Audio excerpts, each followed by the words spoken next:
నమస్తే గురుగారు. నమస్కారం అండి. గురుగారు, ఇప్పుడు 119 రోజులు గురువు వృషభ రాశిలో వక్రగతిలో ఉండబోతున్నారు. సో ఇప్పుడు మనకేంటంటే ఈ ధనుసు రాశి వారికి ఏ విధంగా ఉండబోతుంది? తప్పకుండా అమ్మ. ఓం శ్రీ గురుభ్యో నమః.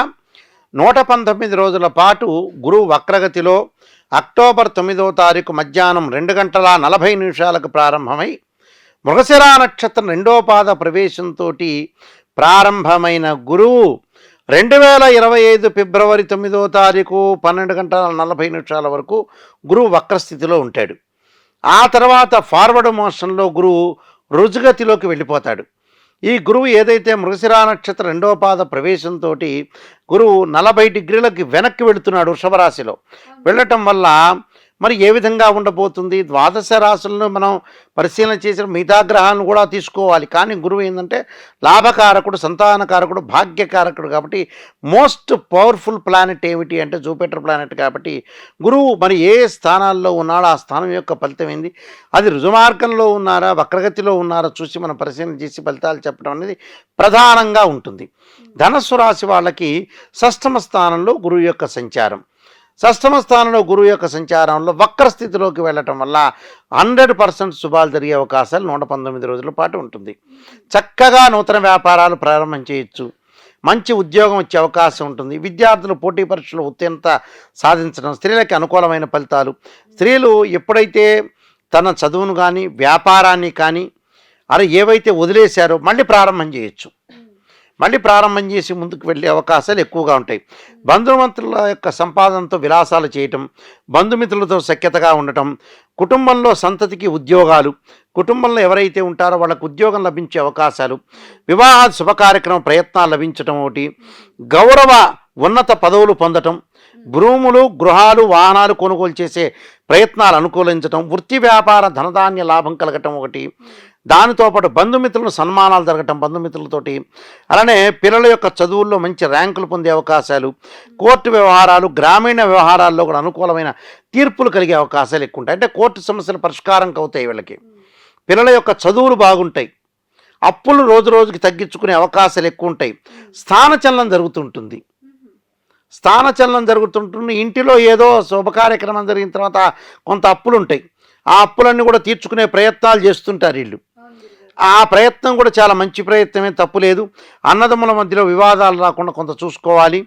దాంతోపాటు శుభ కార్యక్రమాలు అనుకూలిస్తాయి. అలానే ఆదాయాల్లో కూడా చాలా మెండుగా ఉండే అవకాశాలు ఉంటాయి. ప్రమోషన్లు వచ్చే అవకాశాలు ఎక్కువగా ఉంటాయి. అంటే వీళ్ళకి మంచి లాభాలు కలిగే అవకాశాలు ఎక్కువగా ఉంటాయి. కానీ జాయింట్ వ్యాపారాలతోటి మటుకు కొంత జాగ్రత్తగా ఉండాలి.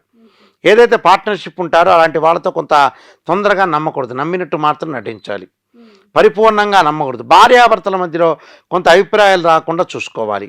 అంటే ఏదో భార్య అన్నదిని భర్త అన్నాడని దాంతో ముందుకు వెళ్లకుండా ఏదో ఒక రకంగా భర్త అనొచ్చు, భార్య అనొచ్చు, దానికి మానసికంగా అశాంతి అవసరం లేదు. అలానే దాయాదుల ద్వారా, అలానే నౌకర్ల ద్వారా కొన్ని ఇబ్బందులు కలుగుతాయి. అధికారుల యొక్క ఒత్తిడి కూడా బాగా పెరిగే అవకాశాలు ఎక్కువ ఉంటాయి. ఇలాంటి విషయాల్లో కొంత జాగ్రత్త ఉండాలి. ప్రయాణం చేసేటప్పుడు మటుకు అతివేగం అనేది పనికిరాదు. అనవసరంగా అతి వేగానికి వెళ్ళి కుటుంబ పరంగా చిక్కులు, తన పరంగా ఇబ్బందులు లేకుండా చూసుకోవాలి. అంటే ఇలాంటివన్నీ కూడా చూసుకొని ముందుకెళ్ళటం చాలా మంచిది. విదేశాలకు వెళ్ళే అవకాశాలు ఎక్కువగా ఉంటాయి వాళ్ళకి. విదేశాలకు వెళ్తారు, కంపెనీలు వెళ్తారు, అనుకున్న చిరకాల మిత్రులను కలవటం ఒకటి, చిరకాల కోరికలు ఏవైతే ఉంటాయో ధనుసు రాశి వాళ్ళకి వాళ్ళందరికీ ఫలించే సమయం వస్తుందని చెప్పవచ్చు. ఈ 119 రోజులు సద్వినియోగం చేసుకుని వాళ్ళ పనులు, వీసా కొంతమందికి రారు, వీసా అప్లై చేస్తున్న రారు, ఇలాంటి వాళ్ళందరికీ వీసాలు రావడం, అక్కడ వెల్ సెటిల్ అయ్యే అవకాశాలు ఎక్కువ ఉంటాయి ధనుసు రాశి వాళ్ళకి. అంటే వీళ్ళకి అనుకున్న పనులన్నీ కూడా రీచ్ అయ్యి ముందుకు వెళ్ళే అవకాశాలు ఎక్కువ ఉంటాయి. కొన్ని పరిహారాలు చేసుకుని ముందుకెళ్తే సరిపోతుందమ్మా. ఎలాంటి పరిహారాలు చేసుకుంటే మంచిది గురుగారు ఈ రాశి వారు? వీళ్ళు ఆంజనేయ స్వామి యొక్క ఆరాధన చేయాలి గురువారం రోజున. ఆంజనేయాయుధే వాయుపుత్రాయుధీమే తన్నో హనుమత్ ప్రచోదయాత్ అనే మంత్రాన్ని మంగళవారం రోజున సింధూరం ధరించడం, గురువారం రోజు సింధూరం ధరించడం. అలానే శనగలు ఏదైతే ఉడకబెట్టి కానీ నానబెట్టి కానీ ఉడకబెట్టినవి తీసుకొని చక్కగా గుళ్ళో ఏదైతే శనగల యొక్క ప్రసాదాన్ని తయారు చేసి గుళ్ళో ఇవ్వాలి. గుళ్ళో ఇస్తే ఆ గుళ్ళో ప్రధాన అర్చకులు భక్తులకు పంచే అవకాశాలు ఎక్కువ ఉంటాయి.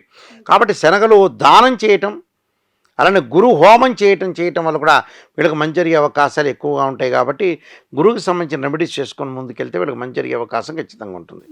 చాలా చక్కగా చెప్పారు గురుగారు, ధన్యవాదాలు. నమస్కారం.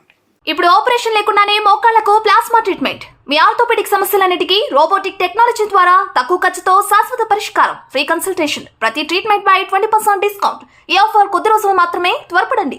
V9 hospitals 9281465842.